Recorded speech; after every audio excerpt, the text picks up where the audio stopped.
بسم اللہ الرحمن الرحیم۔ السلام علیکم ورحمۃ اللہ وبرکاتہ۔ تمام عالم اسلام کے مسلمانوں کو رمضان کی سعادتیں اور مسرتیں مبارک۔ ناظرین، آپ کا خیر مقدم ہے اس بابرکت پروگرام انوار قرآن میں۔ تو ہم پیش کرتے ہیں اب سوا پارے کی تفسیر، جس میں سورۃ الرعد کے آخری 4 رکوع، سورہ ابراہیم، سورۃ الحجر اور سورۃ النمل کے 12 رکوع شامل ہیں۔ تو آئیے شامل ہوتے ہیں پروگرام تفسیر قرآن میں۔ بسم اللہ الرحمن الرحیم وبہ نستعین والصلاة والسلام علی سید المرسلین وعلی آلہ واصحابہ اجمعین، اما بعد۔ آج کی اس مجلس میں 12ویں پارے کے نصف سے سلسلہ شروع ہوگا اور انشاءاللہ 13واں پارے کے 3/3 یعنی 1/3 تک سلسلہ جاری رہے گا۔ جو حصے کی ترجمانی اور تشریح آپ کی خدمت میں رکھی جائے گی، اس میں سب سے پہلے سورۃ الرعد ہے، جو حضور اکرم صلی اللہ علیہ وسلم پر ہجرت سے پہلے مکہ مکرمہ میں نازل کی گئی۔ اس صورت میں اللہ تعالیٰ نے اپنی نشانیوں میں غور کرنے کا حکم دیا اور یہ ارشاد فرمایا کہ الف لام میم را تلک آیات الکتاب، کہ دیکھو یہ قرآن پاک کی آیتیں، یہ اللہ کے کلام پاک کی آیتیں ہیں۔ اور جس طرح یہ اللہ تعالیٰ کے کلام پاک کی آیتیں اللہ تعالیٰ کی معرفت تم کو دیتی ہیں، اسی طرح خود یہ کائنات اور کائنات میں بکھری ہوئی بے شمار اللہ تعالیٰ کی نشانیاں غور و فکر کرنے سے اللہ تعالیٰ کی معرفت عطا کرتی ہیں۔ ان نشانیوں میں جو اللہ تعالیٰ نے اپنی مخلوق کی شکل میں بے شمار چیزیں نازل فرمائیں اور پیدا فرمائیں، ان کا تذکرہ فرمایا اور یہ ارشاد فرمایا کہ سورج اور چاند کو اس نے قابو میں کیا، وہی پروردگار ہے جس نے زمین کو پیدا کیا اور زمین میں اس نے بھاری بھاری چٹانوں کو رکھا اور نہروں کو جاری کیا، اور انہی نہروں سے مختلف قسم کے پودے برآمد ہوتے ہیں۔ یہ وہی پروردگار ہے جس نے کھانے پینے کے لیے تمہارے لیے کھیت کھلیان کا انتظام کیا۔ ذرا اپنے باغات کو دیکھو، ان باغوں میں لگنے والے پھلوں کو دیکھو۔ اللہ تعالیٰ ارشاد فرماتا ہے قطع متجاورات وجنات من اعناب وزرع ونخیل، کہ زمین کے مختلف ٹکڑے ہیں۔ ایک ٹکڑے میں تم دیکھ رہے ہو کہ کوئی پھل آ رہا ہے، دوسرے ٹکڑے میں تم دیکھ رہے ہو کہ غلہ آ رہا ہے، تیسرے ٹکڑے میں تم دیکھ رہے ہو کہ ترکاری آ رہی ہے، کہ ایک ہی مٹی، ایک ہی پانی، لیکن اللہ تعالیٰ کی کیا شان ہے کہ کچھ زمین سے اگنے والی چیزیں انسان کو ترکاری فراہم کر رہی ہیں، کچھ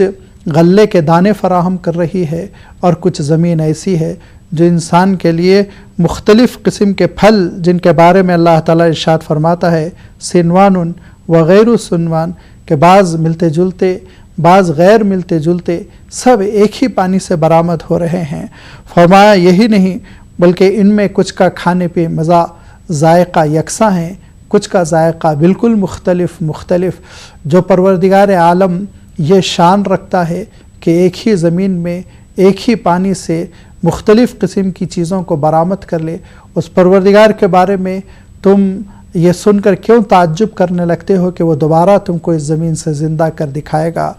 زندہ کر اٹھائے گا۔ وہ ضرور وقت آئے گا جس وقت تم کو اللہ تعالیٰ زندہ کر کے اٹھائے گا اور میدان حشر میں برپا کرے گا۔ اللہ تعالیٰ نے اس آخرت کے اشارے کے بعد پھر اپنی اور بے شمار نشانیوں کا تذکرہ فرمایا۔ ان نشانیوں میں اللہ تعالیٰ ارشاد فرماتا ہے انسان تو غور کرے اس بات پر کہ فضاؤں میں اللہ تعالیٰ کیسے بھاری لدے ہوئے بادلوں کو سفر کرواتا ہے، ہواؤں کے دوش پر